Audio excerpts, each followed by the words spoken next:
Please divorce me now. What? Something triggered me to take Hannah to the hospital, where the doctor's shocking statement left me astonished.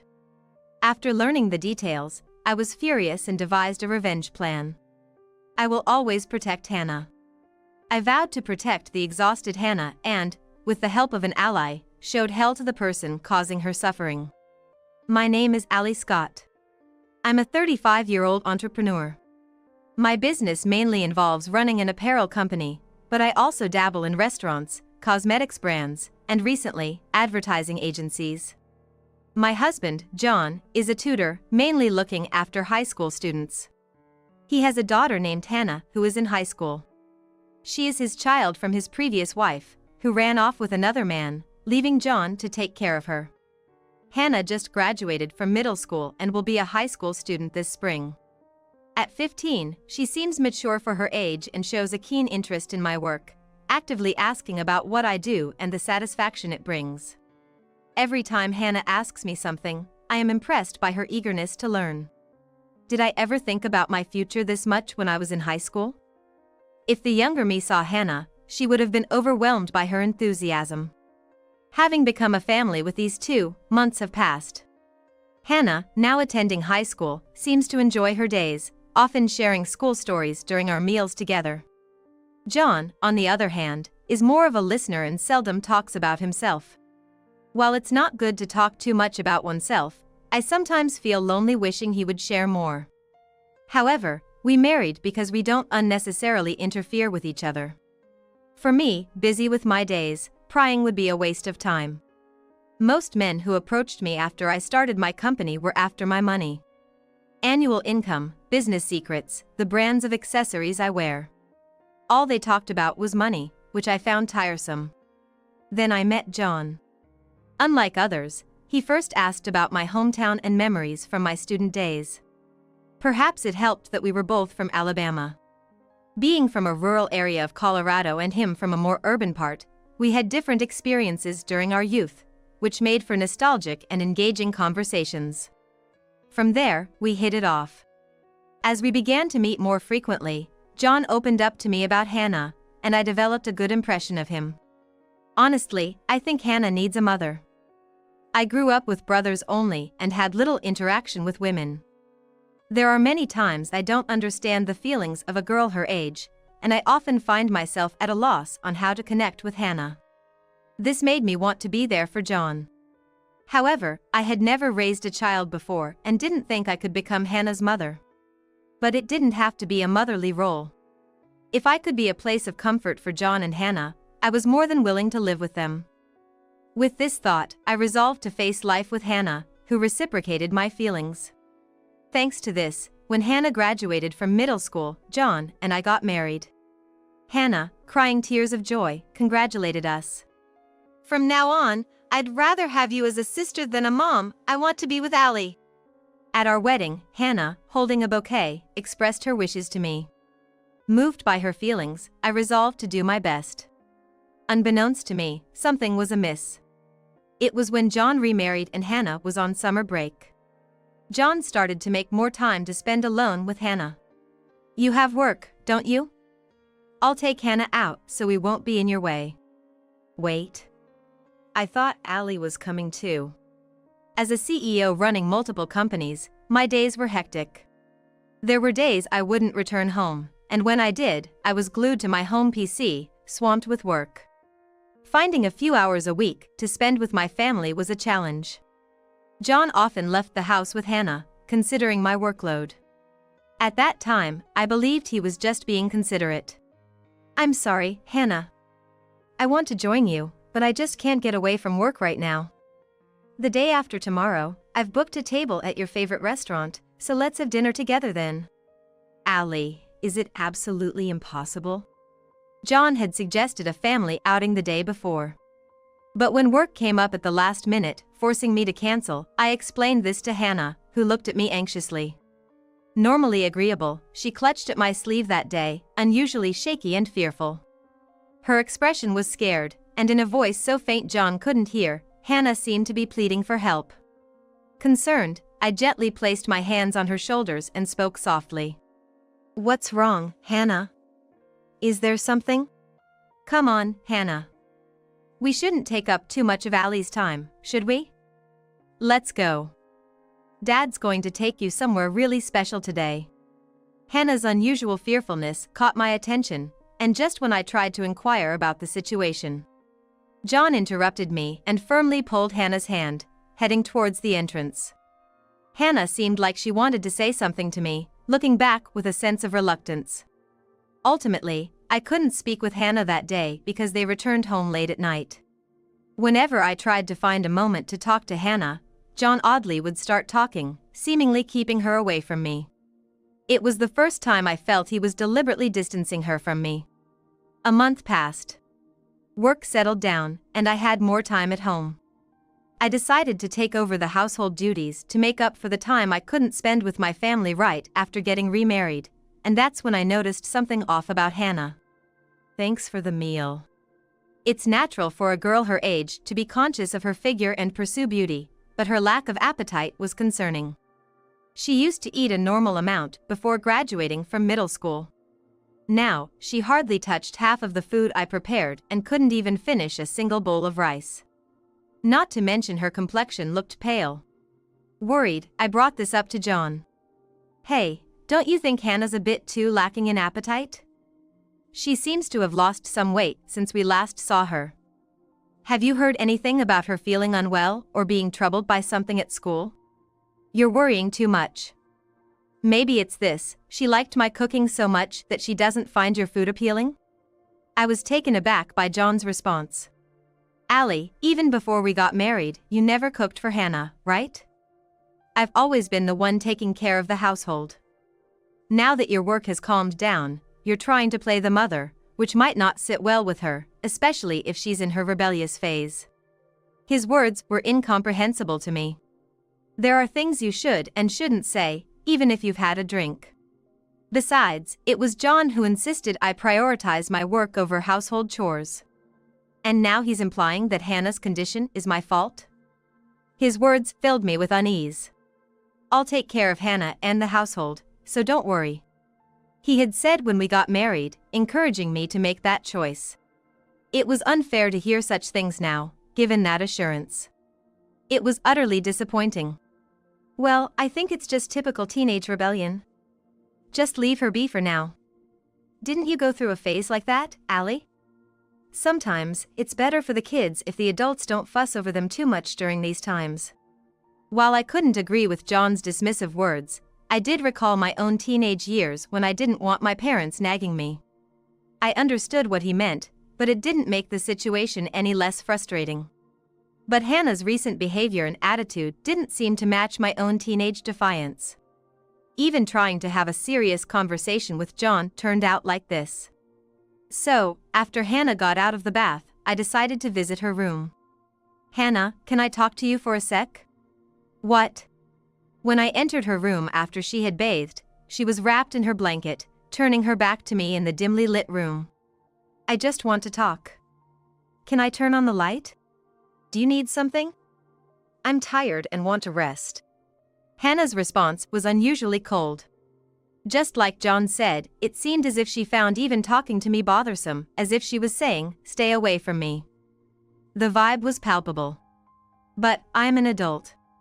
I'm used to dealing with difficult clients at work. I won't be easily discouraged by such an attitude. Undeterred by her coldness, I sat down at the foot of her bed and spoke gently to her turned back. I hate beating around the bush, so I'll just ask directly. Did something happen while I was away? Anything at school or at home, anything is fine. You've lost a lot of weight, Hannah. If there's something, I want you to feel free to tell me. We're family, after all. It might have been a cliché.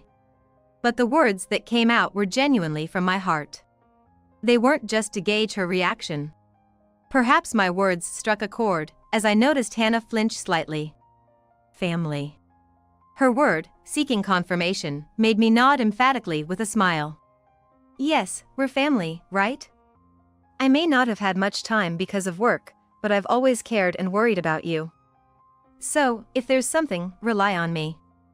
I definitely have the means to protect you. I truly believed that.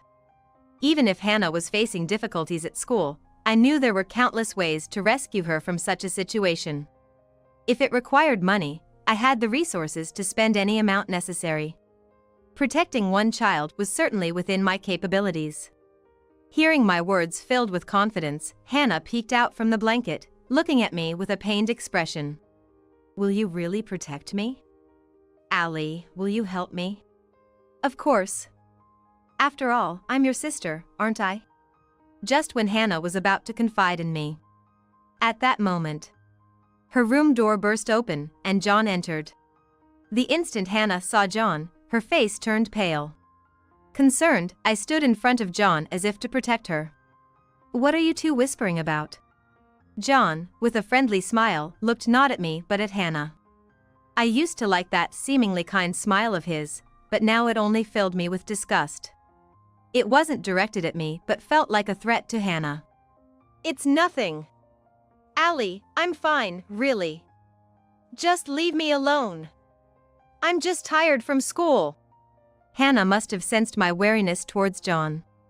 Before he could say more, she raised her voice, making it sound as though I was the one pestering her, and ushered both John and me out of the room. Fortunately, Hannah's room had a lock, and I heard it click from inside.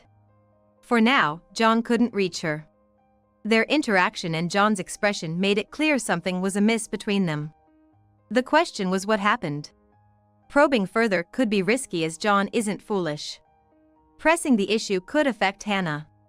That's the last thing I wanted. "I told you earlier, right? Hannah is just going through a typical teenage rebellion. Let her be," John said, smiling kindly but his eyes not following suit. Instead, there was a threatening undertone in his words. It felt like he was saying, "Don't act on your own. Abandoning her just because she's in a rebellious phase isn't right for a parent." Even when I was rebellious, my parents never gave up on me. Thanks to them, I felt their love. But I wouldn't back down. My parents faced my teenage years head-on, and that's a fact. It shaped who I am today. So, his argument doesn't hold water with me. However, my retort seemed to irk John slightly, as I saw a twitch in his temple. "You haven't even had a child, but you're quick to speak up, aren't you? I wish you'd save those comments for when you have actual experience raising a child from a young age." I was speechless. I couldn't comprehend how he could say such unbelievable, inhuman words. Was this the real John? Was the person I had seen until now all an act? The thought crossed my mind just as Hannah's face popped into my head. Perhaps Hannah had been subjected to such words from John when I wasn't around. Thinking back, Hannah never avoided me when it was just the two of us. In fact, she often stayed close when I was around. But she always ran away whenever John came into the living room or tried to join a conversation. Maybe his emotionally abusive behavior was the reason. Even when we were planning to go out as a threesome, Hannah seemed like she wanted to say something to me. But John had stopped her. Does Hannah know something she shouldn't say in front of me? Is that why John is so desperate to keep Hannah and me from talking? Lost in these thoughts, I was slow to respond to John's words. He laughed triumphantly, placed his hand on my shoulder, and spouted some nonsensical words of encouragement. "Got it? If you understand, then stop meddling in Hannah's business. It'll save you from unnecessary hurt." For now, I decided to back off. Pressing further could raise his suspicions. I feigned understanding and headed to the bathroom, away from him. As I was about to step into the bathtub, I noticed something brown floating in the water. Hannah was the last one to use the bathroom, and a question formed in my mind. In high school, I dealt with irregular periods and had seen similar symptoms when I visited a gynecologist. Back then, the issues with my menstrual cycle caused me to fall ill, as it weakened my immune system and I caught a cold. Perhaps Hannah's pale complexion was also due to a similar female-specific health issue. Concerned, I decided to talk to Hannah the next morning and went to her room. "Hannah, I need to talk to you." John had already left for work, and the house was empty. Hannah usually shows up in the living room around this time, but today, she was nowhere to be seen. Concerned, I headed to her room, and the door slowly opened, unlocked from the inside. However, there was no response from Hannah. When I peeked inside, my eyes widened in shock. "Hannah?" There she was, collapsed on the floor, having mustered just enough strength to unlock the door. I rushed to lift her, sensing the severity of the situation from her body's heat and her labored breathing. Immediately, I called an ambulance and we headed to the hospital. "Allie!" The hospital we arrived at was a large one, run by my sister and her husband. My sister is a gynecologist there. And my brother-in-law is a doctor specializes in internal medicine, well respected in the community. There are symptoms of joint pain due to high fever, so it's likely a viral cold. But I'm concerned about the brown liquid you mentioned in the bath, so it's best she also sees a gynecologist. I've arranged for that, so please head to the gynecology department. My brother-in-law said, quickly facilitating Hannah's examination. During the checkup, a troubling issue came to light. "Allie, come here for a moment." My sister called me into another room, her face grave. Another doctor stood beside her, adding to the tense atmosphere. Swallowing hard, I braced for potentially serious news, wondering if it was more than just menstrual irregularities. "Allie, have you ever seen Hannah's body?" "What?" Her unexpected question caught me off guard. Confused, I stared at her, trying to grasp the meaning behind her inquiry, when my brother-in-law joined us after knocking. "Sorry, I had to inform your husband about the situation." "What's going on?" "Please, stay calm. There's a possibility that Hannah has been mistreated by John regularly," the doctor revealed, leaving me stunned, while my brother-in-law listened gravely. When we asked Hannah to undress for the examination, she vehemently refused to let her inner thighs and abdomen be touched. However, we needed to check to rule out cancer or other diseases. Once we managed to examine her, we found something alarming: bruises in places where they shouldn't normally be. My sister, who conducted the initial examination, suspected something and called in another gynecologist to discuss the bruises. They decided it was necessary to involve the director, my brother-in-law, and include a guardian in the conversation, so they called me into a separate room. We found this as well. There are multiple bruises on her sides and areas covered by her uniform. The intensity of the bruises suggests they were inflicted recently. Some are fading, indicating ongoing abuse. "You mentioned John has been around Hannah more since your work schedule lightened. Haven't you seen anything?"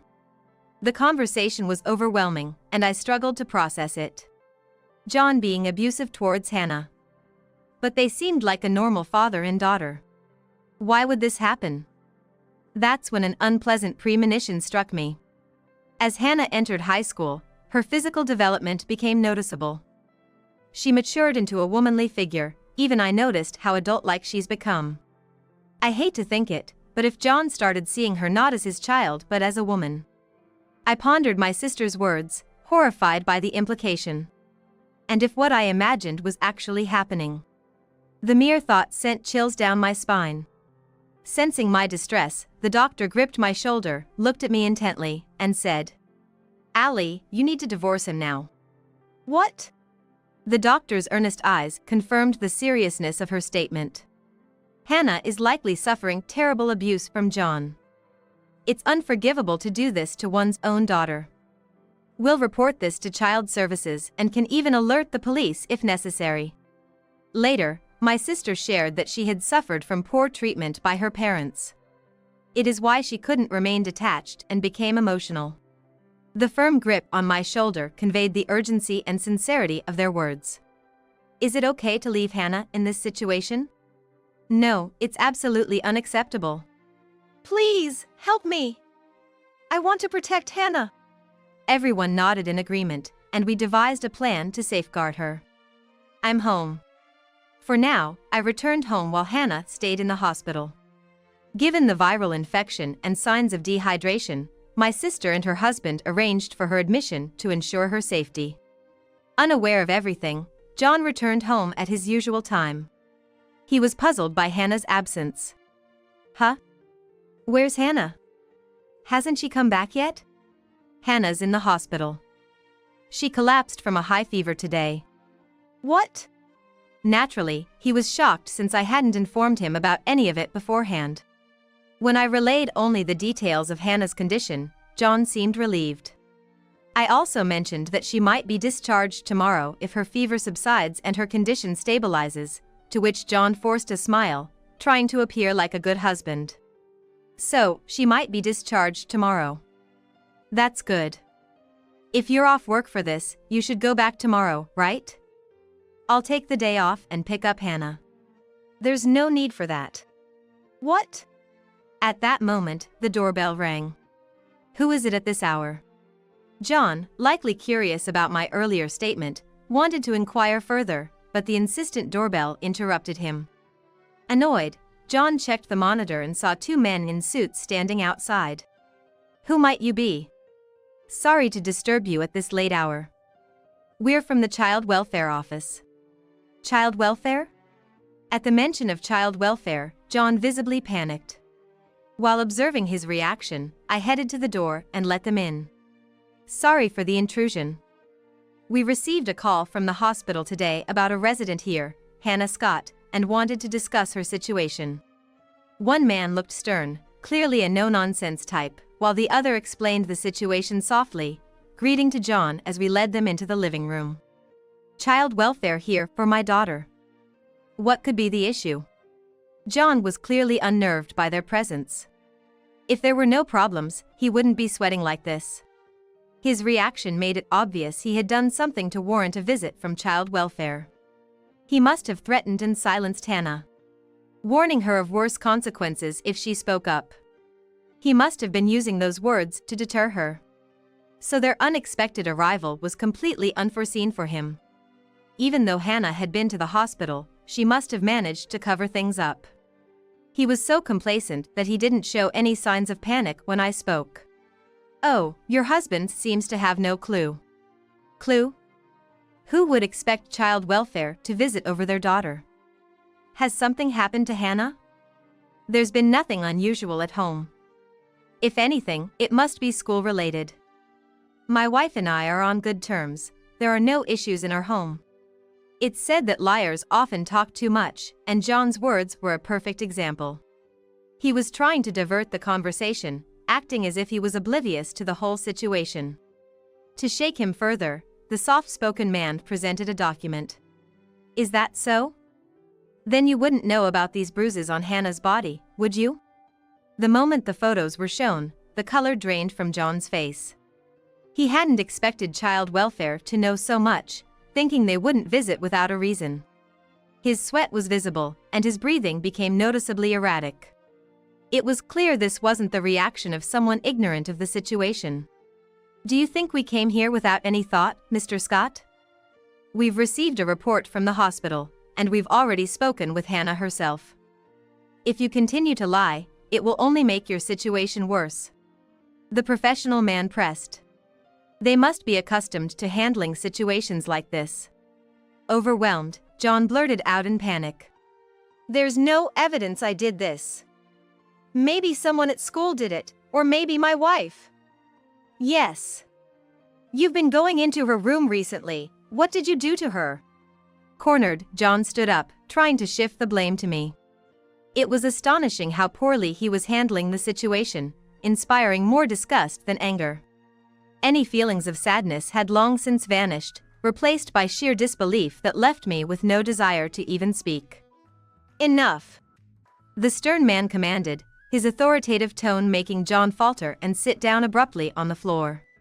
Intimidated by those commanding words, John's knees buckled, and he collapsed to the floor, looking up at the stern man from his seated position.